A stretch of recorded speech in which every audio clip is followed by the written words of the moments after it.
So we have our top 5 favorite board game components, Eric. This is interesting. I think, and we kind of talked about this a little bit before the show, we put unique stuff, right? Not just like dice. Yes, I actually made 2 lists. So just I was in like, case. oh, wait a minute. Is he talking about general stuff, or are we talking about specific items? So I actually made 2 lists, and we're going to do specific items. Specific items, yeah, because I think that in a future episode, whenever everyone's back on, we're going to do kind of like our top 5 specific components, but there won't be a lot of talking, so we'll do actually a couple of top 5 lists at a time. We'll see how that goes. Anyway, so our top 5 favorite board game components, and I'll start. All right. Unless, did you put yours in an order of actual top 5, or is it kind of just loose? It's a little loose. All right, then you start, because I want to end on my favorite thing. Oh, okay. So what's your top 5, or number 5? So number 5 for me is the little panda, or pandas in Takenoko. I don't know if you've played that recently, but they are so cute. Look at them. Well, that's like a special one, isn't it? Is that what it looks like in the game? Yes. Are you sure? I thought it was a token. No, it's not a token. It's like this. There's a guy, and then these cute little pandas. All right, well, fair enough. So one of my favorite components, because it, they could, did a... I like the bamboo shoots. Those are cool, too. Yeah, so they, production value, awesome. So they could have just put in, a miniature or even, a standee or something, but they didn't. They added these cute little pandas. That's fair. My number 5 are the letters in Connexi. Oh, all right. Yeah, so Connexi, if you're not familiar, it's a dexterity word building game where it has the whole alphabet, and they're 3D like plastic letters with these notches in it, and you have to attach them to each other. It looks really cool when you're playing it. Oh, yeah. It's a fun game. I wouldn't say it's amazing, but like those letters are awesome. Yeah, I like it a lot too, but in the grand scheme of things, it's okay. True. Yeah. But the letters are awesome. They're super cool to attach to each other because you have to notch it in somehow. Right. And you can't just like put it on top or anything. You do have to notch it. Yeah. So really, really cool design, and I really like them. Number 4 for me is the pistols and cash and guns. So, yeah, just having those foam-lead pistols that you can aim at everybody. Is this before or after you Sharpie the ends black? No, I'm just kidding. Right. I think it just adds a lot to the game where, you can add these pistols and point them at people. And man, we have to play the expansions. I've got both the expansions and all these cool guns, and we haven't played them yet. We haven't played them yet, yes. They add different guns and... A lot of guns. A lot of different guns, yeah. And I think my favorite so far of them is the one where there's 2 smaller guns, but one has a notch in it that you cover with your hand because you're grabbing the guns. Oh. And so that one's it's a fake gun. So you're pointing at 2 different people because you're dual wielding, but only one gun is the one that will be fired. Actually, the one that fires? Yeah. Nice. That's pretty cool. That and the Magnum. It's like so big. You're like, don't shoot me with that. What does that do? 2 damage? I think it does 2 damage, yeah. Okay. I was right. Yeah, I think it's 2 damage, but only like if you don't get shot or something. I don't remember the actual rules for it, but yeah, it's basically like 2 damage. Awesome. My number 4 is the poker chips from Clout Fantasy, but also from Splendor. So they're very similar in poker chip style. It's not like actual clay poker chips, but they're like this dense plastic that has a lip so you can put a sticker. Basically, it's the same poker chips in both.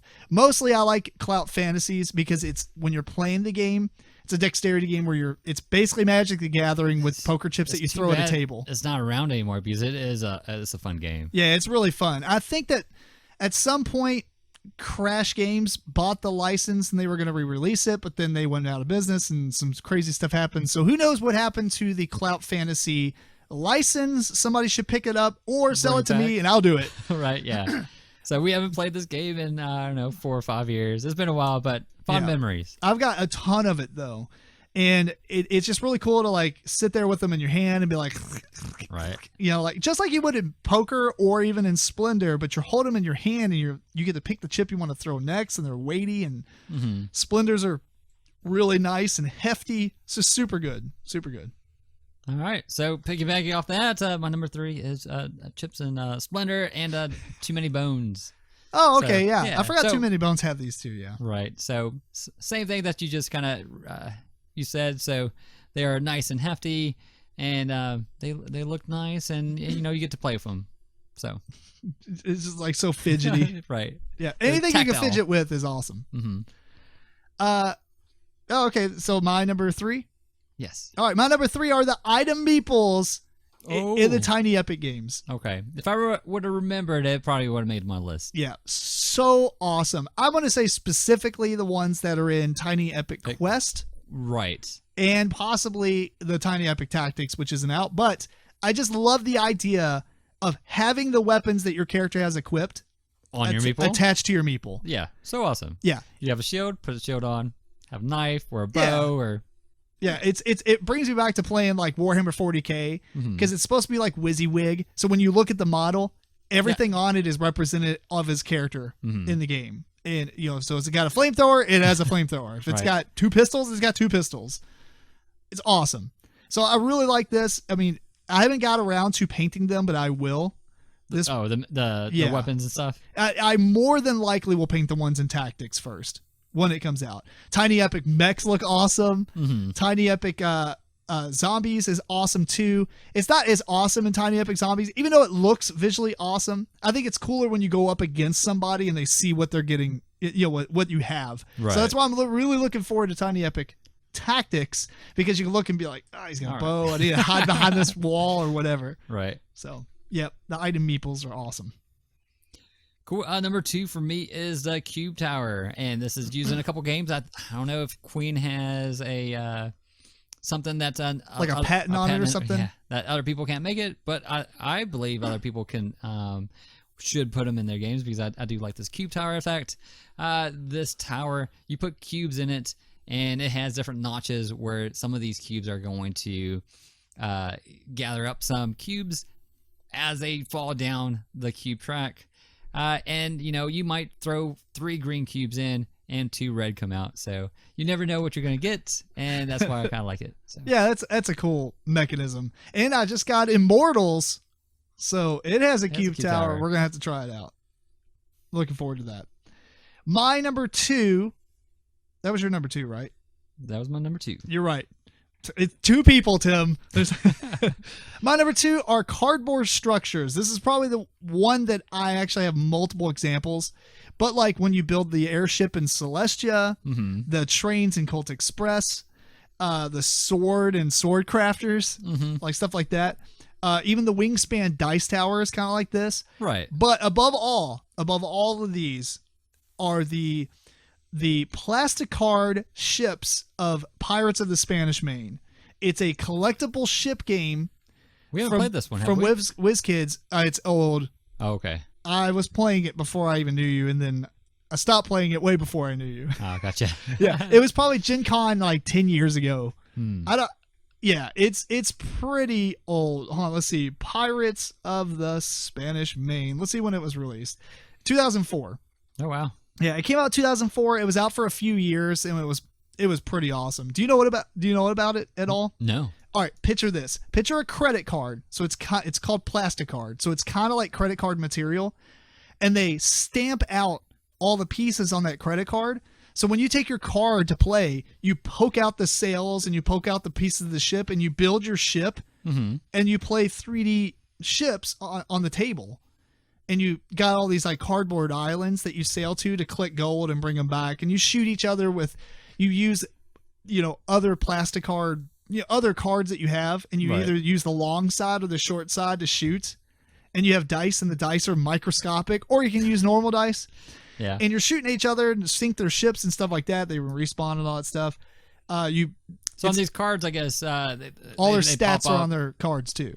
But the item, like the sail kind of pops up within the card. No. You poke out all the pieces and build a 3D ship. And when you're done, you take it all apart and they snap back into the card. Dope. So you put all the cards in like a plastic case, like a card container or whatever, like a card case. And then you go and play with somebody else and pop all your ships out. Or you can have them pre-built and just bring them with you. Right. Oh, it's so good. It's such a That's pretty unique. it's a decent game too. It's not amazing as a miniature style game, but it's pretty good. So that is by far the reason I like constructible cardboard stuff. But I do like all the other games that have it, like especially the Celestia Airship. Even though it basically doesn't serve that much, well, I guess it does serve a good purpose to carry the people from the That's right. place to place. It's integral.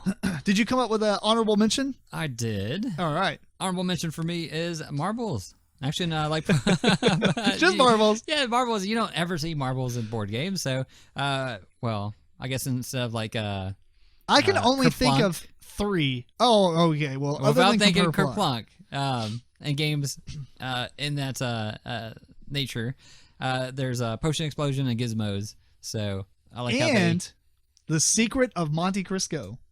That's right. Crisco. I don't know how. All right, you see, I'll add that one too. Those marbles are hefty, They're dude. big. So you put them on this like incline, and it feels like it's gonna crush it.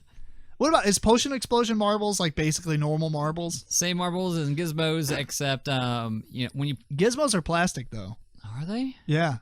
Okay, maybe not. I thought Potion Explosion, I'm pretty sure has glass marbles in Yeah. it. Mm-hmm. But I believe it's the same color schemes. Yes. Where you pull one out, you make some explosions, and you take all those dice. Yep.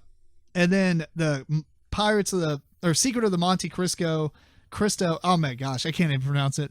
That game, the marbles are like twice as big and 3 times denser. They're so heavy. They don't even need to be that heavy. But, They don't. But they are. Yeah, it's a cool mechanism the way it works, because it kind of is like that Potion Explosion thing. So basically, at the bottom row, you take your piece and put it back up to the top. And so your piece is your action. So it's a cool mechanism. It's an okay game. Oh, yeah. I liked it. I didn't mind it. Yeah. We'll have to play it again. Definitely. Just so we can mess with marbles, since it's Eric's thing.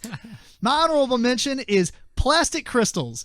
You see them everywhere now. Basically, stuff you see at weddings at first, and now they're in every board game. Mm-hmm. Like pull them out a bag or use them as resources. Yeah, they're everywhere. If you're not familiar with the exact ones I'm talking about, it's like the ones in Ascension that you use to count, or the ones that are in. Now that I say they're in every game, I can't think of the games they're in.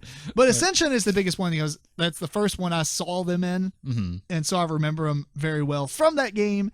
But there are other ones too. I'm pretty sure it's the same gems that are in Istanbul, right? Yeah, the symbol comes with red gems. Yeah, it's like the red crystals are kind of like it's almost like they took a cylinder and just kind of chipped away at it. Right. Yeah, they're plastic. So cool. You can go to Hobby Lobby and buy like 1,000 of them for like $5. Mm-hmm. So you can always replace them, and it's a little bit. They're in diamonds. Yeah, I kind of like them better than cubes. Like, I like wooden cubes. I like these better. Oh, yeah? I would say different purposes, but yeah. Different purposes, right. But I feel like when I pick these up, even though I know they're cheaper, right, yeah. they feel more and look more expensive. They're like diamonds and rubies. That's true. They're bright, translucent colors and stuff. The other honorable mention that I'll say is the Phantom Meeples from Carcassonne. I don't know if you've ever played with those, but basically, you told me about them, but we never played with them. Yeah, they're essentially acrylic translucent meeples. They look really nice, and honestly, I think that somebody's game should include translucent Meeples, acrylic meeples instead of normal wooden ones, because they're awesome. They look sharp. They just look really good. So. Edward, what's your number one, drum roll? Going number one. Yeah. The Gears and Tzolk'in. Tzolk'in.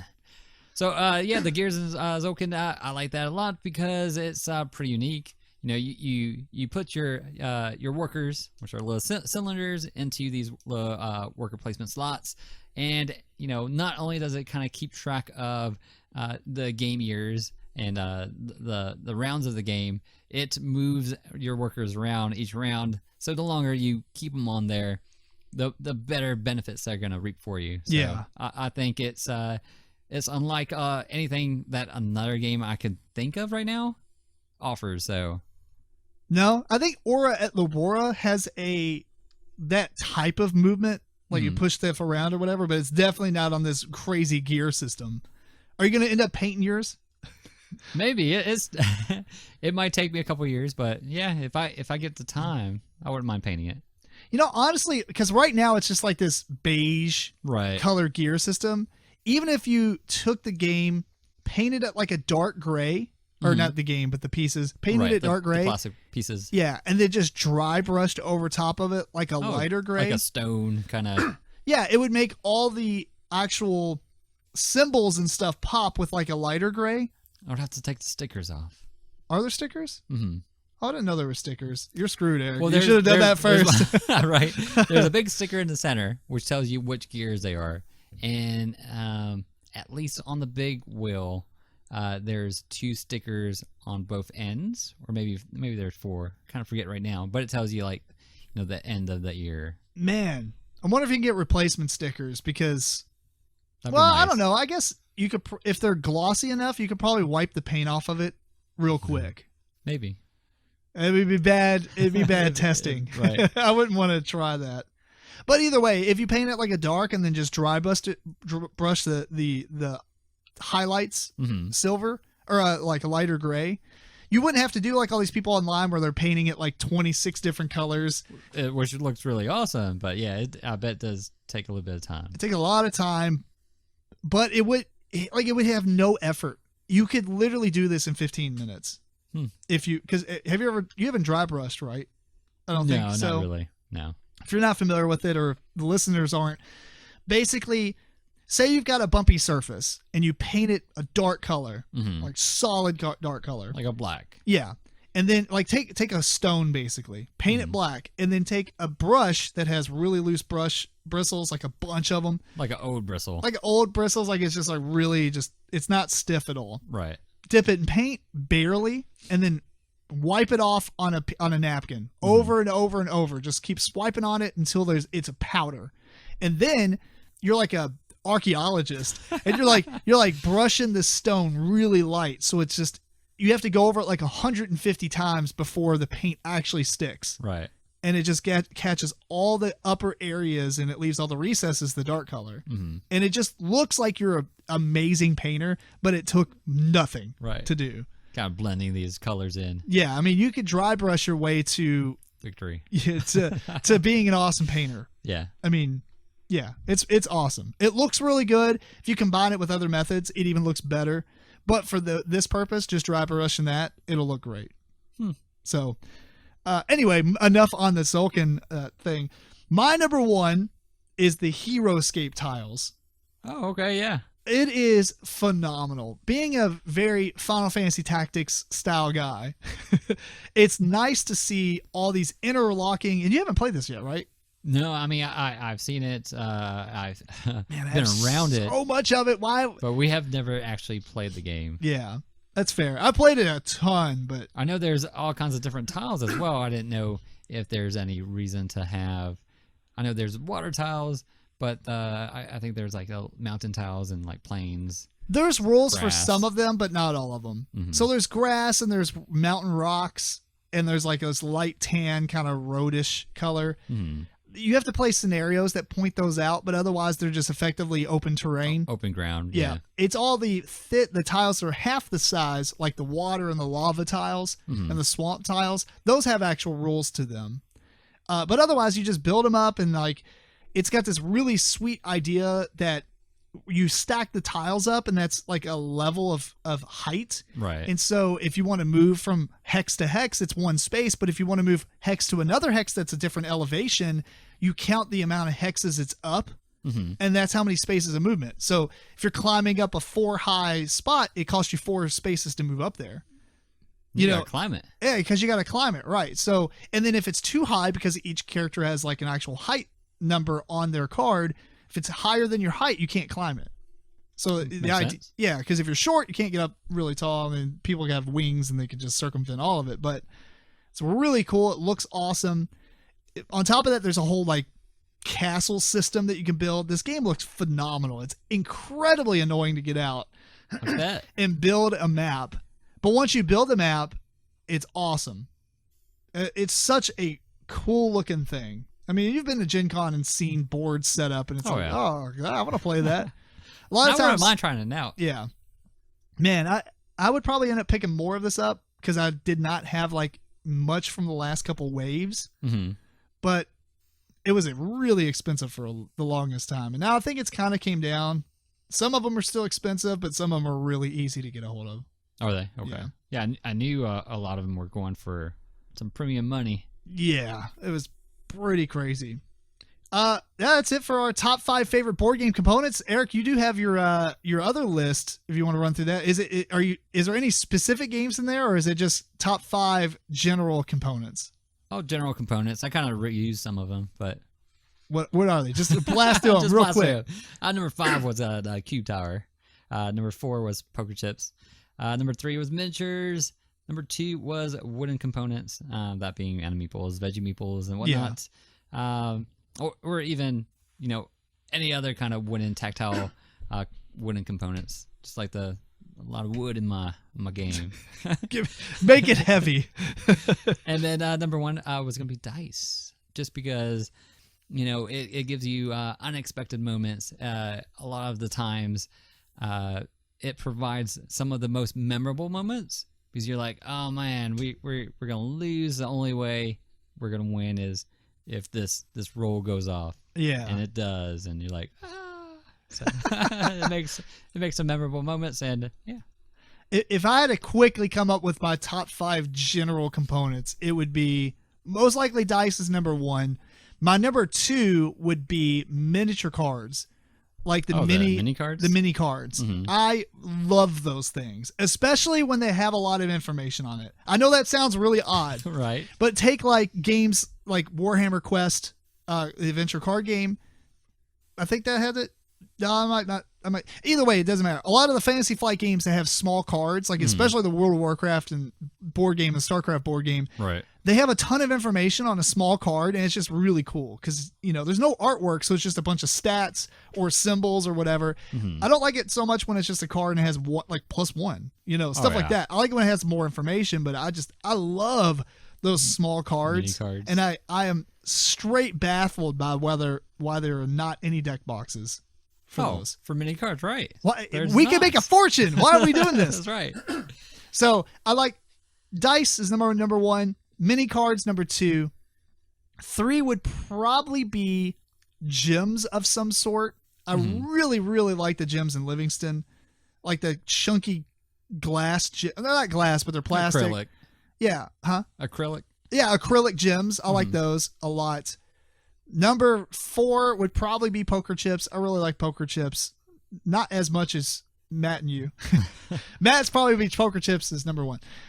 In my number 5, I don't know. I guess miniatures, but it's hard to say just miniatures because a lot of games have miniatures. Right. Well, the better miniatures. There is some cruddy miniatures out there that's, might as well have, a cardboard standee. Yeah. But some nice miniatures are pretty hard to pass up. That's fair. If I had to go that route and I was including war games in miniature games or hobby miniature games, I would slide it back to dice as number 2, and my number 1 would be pewter miniatures. Oh, you like the pewter ones? I like metal miniatures. All right. I like the heft of them. Obviously, they can't be as detailed as resin. Resin's really nice, but there's something about moving around a massive warjack that's solid so metal. Heavy. Yeah. It is so awesome. Just to top it off, my really heavy models, I replaced their plastic base with pewter versions of the base. To make it even heavier. Yes. Typically, you put pewter bases on the plastic models to make them weighted so they stand up on hills and stuff, but nope. Pewter on pewter, metal on metal. That's right. It's really good. So, yeah, anyway, I guess that's a wrap.